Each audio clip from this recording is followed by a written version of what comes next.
Brazil's total number of coronavirus cases totaled more than 235,000 on Sunday. That makes it now the fourth ranked country in the world in terms of numbers of confirmed cases. The United States is by far the first with 1.4 million cases of coronavirus. It's followed by Russia with more than 281,000. Britain with 244,000 and Brazil. Italy and Spain, once harboring more cases than anyone else in the West, are now at fifth and sixth places. The United States has nearly 90,000 deaths from COVID-19. That's the most of any other country. Despite this, the U.S. health chief rejected the notion that the government has failed its people. Health and Human Services Secretary Alex Azar told news network CNN it could have been vastly, vastly worse. President Donald Trump tweeted on Sunday, the United States is doing really well medically on solving the plague. He said it will happen. Azar said the number of cases in the United States has been controllable. The secretary also said the country is in a position where it can reopen businesses. In a rare move, former U.S. President Barack Obama criticized some U.S. leaders overseeing the coronavirus response as he delivered an online commencement speech for graduates of historically black colleges and universities. The former president told graduates that the pandemic shows many officials, as he put it, aren't even pretending to be in charge. That's a quote from President Obama. Obama spoke during the 2-hour live streaming event broadcast on YouTube, Facebook, and Twitter.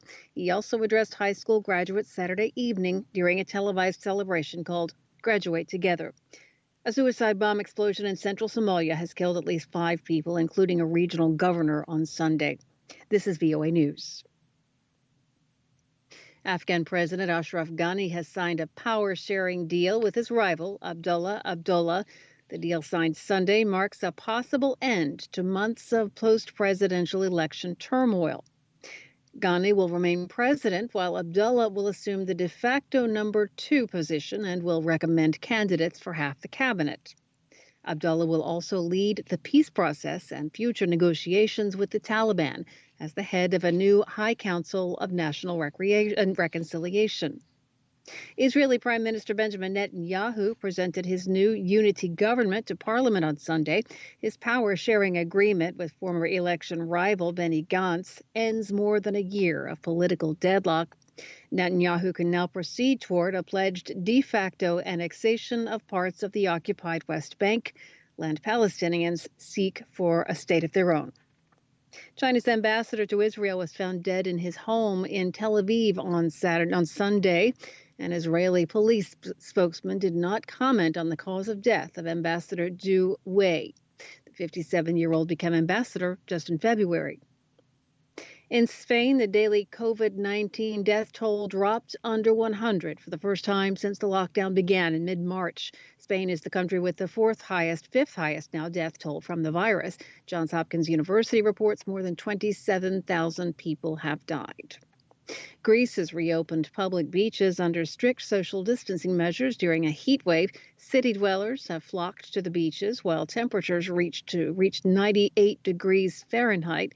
This is less than a week after full lockdown measures were lifted, easing beach restrictions. It's seen as key to salvaging the tourist industry over the summer. The Italian government is easing travel restrictions imposed due to the coronavirus pandemic. It's allowing people to move more freely inside the region where they live. Italy imposed nationwide lockdown rules in early March after it became the first country outside Asia with a major outbreak of virus.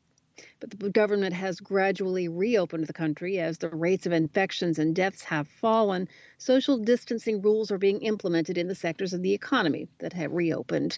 India has extended its coronavirus lockdown for an additional 2 weeks. The Ministry of Home Affairs made the announcement Sunday, adding considerable relaxations during lockdown measures will be allowed in places with relatively low case numbers. And Tropical Storm Arthur has formed off the coast of the U.S. state of Florida. It's the 6th straight year a named storm has developed before the official June 1st start of the Atlantic hurricane season. Via remote, I'm Marissa Melton. You're listening to VOA News.